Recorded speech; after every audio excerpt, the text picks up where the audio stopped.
There are two reasons why we're discussing about this tonight. Morality for Noahides. What happened uh, for those of you who are also keeping up with the goings on the other side of the pond, we had spoken about the possible overturning of the Roe versus Wade decision of the Supreme Court from like 50 years ago. And right before Shabbos, the news broke here in Israel that indeed they had done so.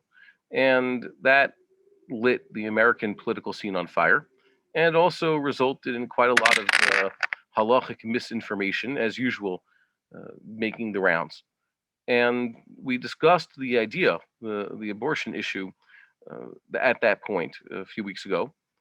It was quite well received. I got some follow-up questions that I was saving for this kind of opportunity because basically it precipitated or provoked quite a lot of discussion because I was trying to point out an essential halachic difference that exists between Jews and Noahides or Gentiles, non-Jews, and that is the Torah governs both groups of people. Both groups of people are obligated to keep the Torah and its commandments, except the Noahides, the humanity as a whole, the non-Jews. They were given far less commandments, both positive and negative, and we saw that it turns out there's also different halachic standards.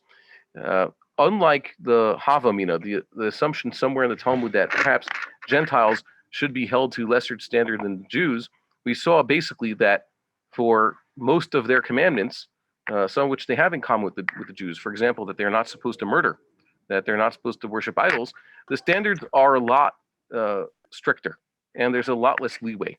For example, the basic punishment for a Gentile who violates any of the seven Noahide commandments is death by decapitation. Whereas a Jew, yes, unfortunately, the Torah does prescribe death for many sins. It's not all of them, and there's a lot of leeway around it. We saw that the Gentile has less prohibitions with regards to the forbidden relations, but it, unlike the Jew, he has higher standards to keep. That is, the slightest infraction, and also there's lower standards of jurisprudence. He could be tried in a smaller court. He could be tried on the testimony of fewer witnesses and lower standards for who could be a witness, and he would be put to death for that. So sometimes the Gentile is held to tighter standards than the Jew. It's almost the rule, not the exception. And one of those exceptions, one of those surprising, one of those surprising laws that fit into this general paradigm is that with regards to the abortion issue, Gentiles are also held to a higher standard. Namely, that whereas in Jewish law, for example, a Jewish person who willingly causes an abortion or a miscarriage to a woman, he would never be punished with death. As a matter of fact, in certain circumstances, only considered a destruction of property. And we even say that the Jewish child in utero does not yet have personhood before he is born. Yet, the sages say explicitly that with regards to Gentiles, a Gentile who, willingly, the Gentile is not punished for anything he did b'shogeg or anus. Shogeg means unwittingly. Anus means he was forced into position, totally unaware of what he was doing, legally unaware. Remember, just because someone is ignorant of the law doesn't mean he is exempt from the law. That's also a Jewish law. People are supposed to know what they are obligated to do and what they're obligated not to do. The Gentile is punished with death for aborting a fetus, just like you would be punished for death for killing a fully grown person, or at least a born person. We also saw that there was a Talmudic statement implying that abortions might technically be permissible. There's a 40-day window from conception until, 40 days into the gestation. And on that note, we were quite surprised because what's going on in America cannot be resolved with halacha. Well, assuming America is a mostly Gentile society, laws for Gentiles, made by Gentiles, and the two general positions, let's say the right wing and the left wing position, cannot be resolved. I think the left wing position is almost certainly it's immoral. Certainly it is horrific that abortions can be allowed to up even to the point of birth, and even sometimes hear horror stories about children actually being born, but they say, well, he was slated for abortion, so we have to kill him. And you could see other horrific stories. So obviously that standard doesn't fit with the Torah. But then again, the prohibitive standard, let's say those espoused by people who are strict devout Catholics or certain other Protestant sects, is also not resolvable with the Torah. So the question comes up, so what are Gentiles to do? Let's say they turn to us for guidance. Why do they turn to us? Really, they should be turning to prophets. We don't have any right now. Ideally, they should then go to wise Jewish sages, people who are familiar with God's laws, have a foundation in the words of the prophets, the teachings of the sages, and could perhaps give them guidance, because there's a lot of gray areas out there. And while I do not profess to be an expert in any of these matters, I was asked the question, and I do have some sources that would be worth for our Noahide friends to consider, at least when trying to come up with, when trying to answer these questions. First of all, it's very important. We have a rule that Gentiles, if they wish to, just like there are Jews who might not be obligated in certain commandments, can still opt to do those commandments. For example, a woman who wishes to hear the sounding of the shofar on Rosh Hashanah can do so, even though she has no commandment to do so. She is perfectly exempt. So too, Maimonides says explicitly, based on the words of our sages, I don't believe there's anybody who disagrees with this, that uh, Gentiles may also elect to keep any of the commandments that the Jews observe. As a positive and negative, the sages did institute, though, that the Gentiles should not be creating holidays or observing the Sabbath or studying our Torah. By that, it means they shouldn't be sitting down the base medrash learning Bava Basra, but they certainly should know how to keep that which the Torah has already obliged them to keep, obligated them to keep. Further, they have certainly the right, and perhaps it's recommended that they understand why it is they're given these commandments, and perhaps come to a greater understanding of their role in life. So they by copying the Jews, by looking at us, what we're doing, or seeking guidance from what we do, that could be quite helpful to them. So the first one was couples delaying having children. Let's look at the Jewish point of view on this one. Starting at right at the beginning of Even Ezer, this is also based strictly on the Talmud. There's not much argument here. This is also the way you could find it in the Torah, in the Mishnah Torah. Jewish women were not obligated to have children. It's a man's obligation. And Jewish men, because they're obligated, they actually had a way of compelling. It used to be courts would compel bachelors. Once they got to the age of 20, they were still single. They were basically forced to marry because they had to go and have these children right away. And it's kind of strange that nowadays, with the development of effective birth control, effective, reliable, and non-invasive birth control, suddenly there's this question, and I'm surprised by this. They ask the rabbi for a heter. A couple gets married, and they want to delay having children for whatever reason, usually financial reasons, etc. They want to get to know each other. I am so surprised. The first siman in Shulchan Aruch, the first mark in the Shulchan Aruch, is quite clear, bringing something that is unanimous among the sages, that we would force a young man to get married in order to begin to fulfill this obligation. And then we say, oh, now you're hitched, but now it's okay, take 3 or 4 years off. What's the point? That he's not doing what we were compelling him to do. So I have not understood that, even though there's certainly many modern day and also from latter generations, posakim, who are greater than me, who have given heterim for this. I myself don't see the logic to that, and also because I'm quite alarmed by people delaying. Sometimes it turns out they delayed too much, and then oops, the window has closed, and it didn't always work out. And it's also a blessing to have children. Quite confused. So the Jewish man has this obligation. He has a commandment. He doesn't have a prohibition. That is, he's not violating any particular isur, even though the Beit Din intervenes and does force him to get married. What does this mean? That technically speaking, if you study, let's say, from a strictly Maimonidean standpoint, a Jewish man has no prohibition of using birth control.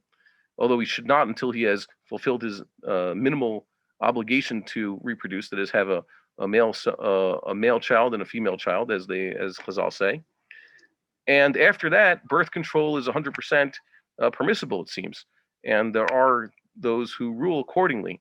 But there's technically no form of birth control that's prohibited. I recommend listening to the rabbis' shiurim in Hebrew regarding this one. Basically, halacha has had its own puritanic revolution and through censorship, which basically really frowns on many forms of birth control and also uh, other forms of intimacy, sexual activities that are actually perfectly permissible between married couples as long as they're both consenting. But things have certainly changed, but and also due to the Kabbalah. But the honest truth is that these things are permissible. Uh, and therefore, when we then transpose this question to that of the Noahides, we find that indeed no particular Noahide is obligated to produce children. Certainly not women. No woman in the world, neither Jew nor Gentile alike, is obligated to have children, although it sort of is necessary still, or for the most part, for a woman to help a man if he wants to have children. And it is only Jewish men who have a specific commandment to reproduce. Yes, God did bless mankind that they should be fruitful and multiply, and that still applies to mankind. But no particular Noahide man is obligated himself. That is, he could say, yes, everybody else should have children, or let someone else do it. Someone else might actually enjoy raising a large family, but I do not feel that I need to do so, and that would be perfectly fine. Although they shouldn't be sterilizing themselves, but basically they could do whatever they want. So Gentiles who are asking this question, can they delay having children? They should be told that they have no particular obligation as a couple to have children. It's a good thing. God does want mankind to multiply, but since the game of the Torah, only specific Jewish men have a specific personal obligation to do so. So if they feel like they're delaying, they wish to do so, they certainly may do so. They should just know, perhaps, it's not always the wisest decision for technical reasons. Also, I was quite surprised. There's very little Talmudic discussion about the propriety of birth control for Jews, and perhaps someone should make a note of this. I myself have already made a note of this. This would be a good topic for a later shiur. Next, the 7 forbidden relations. Noahides are basically forbidden to be intimate, or certainly get married, to the 7 close relations. That is, father and the mother, the son and the daughter, and the brother and the sister. And even then, it's not exactly. There's certain half siblings that are permissible. Avraham Avinu said concerning his close blood relation to his wife. The Philistines captured his wife and they wanted to give him back. He declared that his wife was actually his sister. And then he said, it's not completely wrong. Ach lo bath imi. Yes, she's from my father's family, but not my mother's family. It's just only half side. And Chazal say that's their derivative. Technically speaking, Gentiles are only prohibited to the maternal sister, but not a paternal sister. And that's important to know, but it's still not recommended. Therefore, every other person in the world, technically speaking, Gentile has, I don't know, it's certainly not recommended, but there's not the exhaustive list that you could find in, let's say, Leviticus in 2 places that prohibit certain relations to Jews. Those don't exist for Gentiles. And certainly none of the rabbinic impositions. The rabbis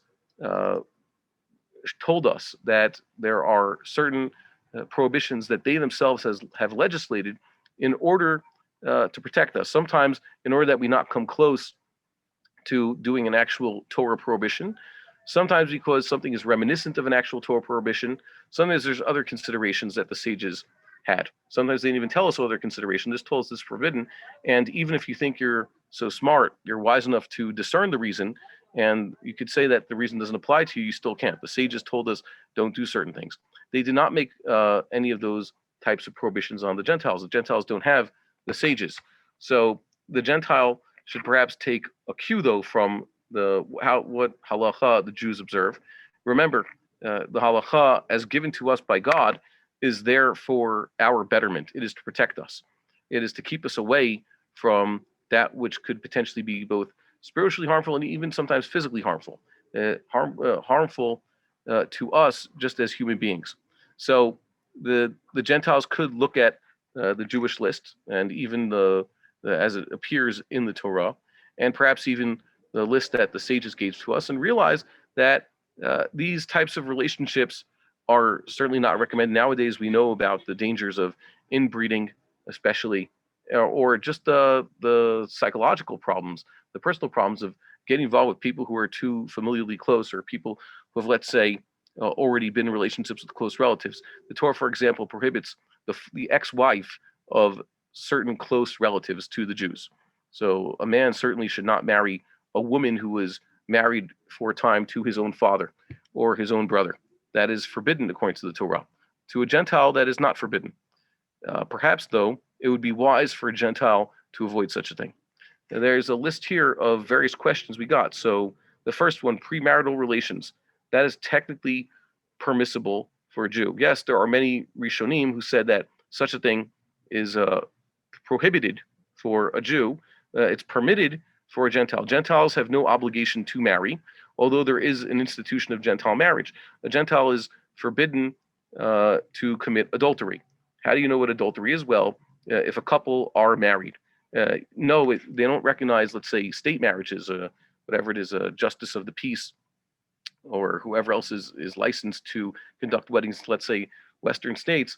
The Torah standard of a marriage between a man and a woman is once they have taken up residence together and are living like husband and wife. So too, the dissolution of that union, the divorce, is affected by them going their separate ways.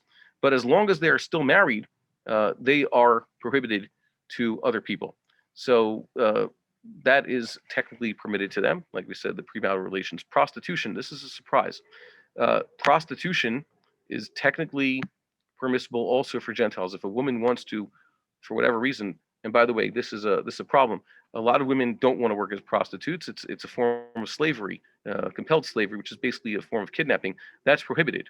But if a woman were to actually want to work as such a thing, and there are some women who, for whatever reason, whatever floats their boat, that's technically permissible. But once again, they should take their cues from the Jews and realize that perhaps such a practice is definitely not good for the woman ultimately, and not good for the man. Polygamy. Polygamy is permissible even for Jews. There have been various rabbinic type bans against polygamy in certain parts of the world. Now it's spread out even more.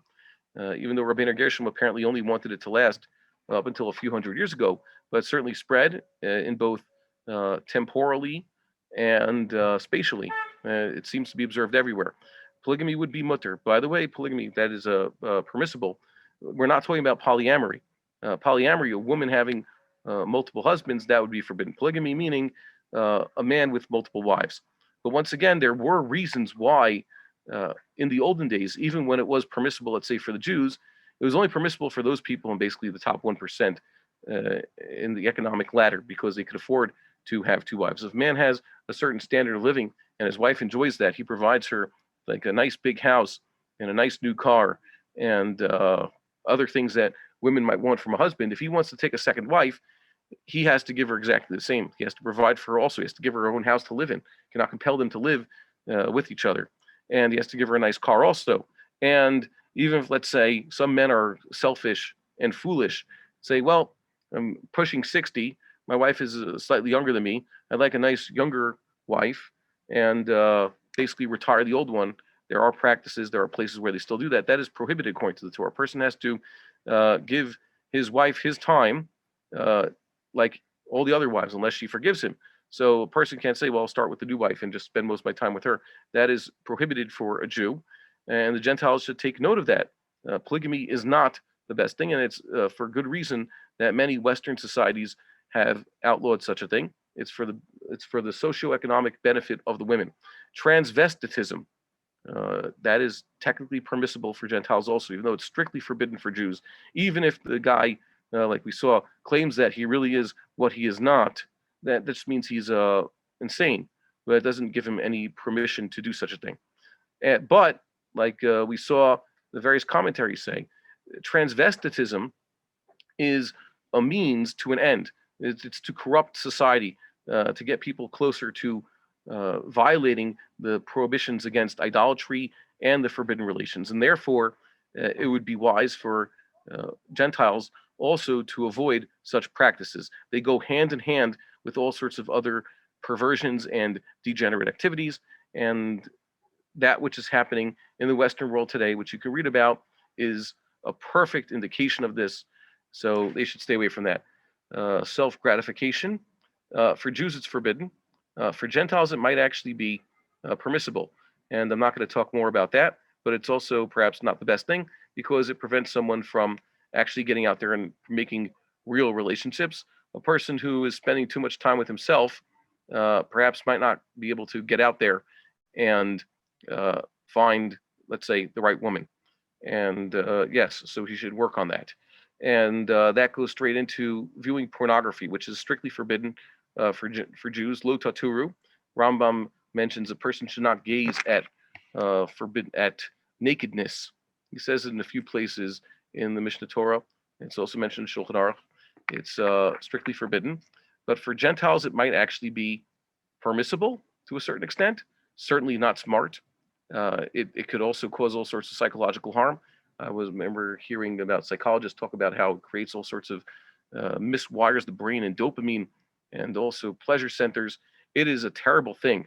It becomes like an addiction, and like other addictions that are unhealthy, they could destroy a person. Let's see what else we have here. We mentioned birth control also. That is that's permissible, and we mentioned polyamory and the paternal obligation to raise children. Ah, this is an interesting one. We have the idea that a man has to be responsible for his own actions and responsible for the children he produces.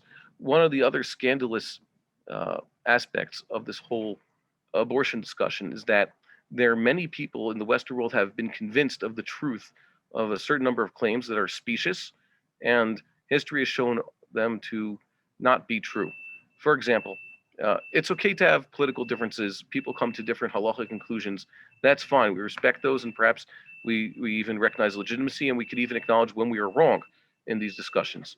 But nowadays, there are certain ideas out there that are patently false, and the only reason a person would have such an idea, or that would inform his halachic, his personal, his political decision making, is because he is, let's say, watching too much TV and too many movies and consuming too much disgusting Western media output. That is, for example, the idea, like we saw other times, that a man could become a woman or vice versa. That is insanity. That is not true. And that should not inform any discussion we have politically or halachically. It's just not a fact. It's like, should we consider chas v'shalom that there are other gods or that God is not all powerful? Of course not. We don't discuss that type of thing because that's against our faith. And it's also not true. So too, we don't discuss these ideas. Why? Because they're just based on a falsehood. And the problem is many people are convinced of these falsehoods because of what they've digested for too long. So too, the idea that women cannot survive childbirth or having children would just crush them. Like society needs to take on the burden of these children who are probably the result of unplanned pregnancies or just unwanted pregnancies, and they don't have fathers, they don't have mothers who are equipped to deal with them, even though God created men and women to have children, and that's what they're supposed to do. So this is quite a scandalous surprise. Uh, the abortions in the Western world are basically a form of birth control because people want to escape the responsibility, the consequences of their actions. Yes, we acknowledge that there are cases where even for a Gentile, perhaps abortion would be permitted to save the mother's life. But suddenly, all these people who are just immature, that's not saving their life. It's just saving them from having to face the music. And part of that music is the paternal obligation to raise children. Yeah, women are stuck with children, assuming they're going to do the right thing and not abort their children. But men are also responsible. If you did the deed, then you have to face the music. And a Jewish man is, of course, obligated to take care of his children up to a certain age. Chazal said that there's rules about also what do you call it? Custody of children by the fathers. and the mothers should be raised, daughters should be raised by their mothers. And society, hold on, we're losing the internet here. Jewish society has, over the centuries, created institutions to make sure that men do support their children, pay for their education, their upbringing. By education, I mean to put them on their own 2 feet so that as adults they could support themselves.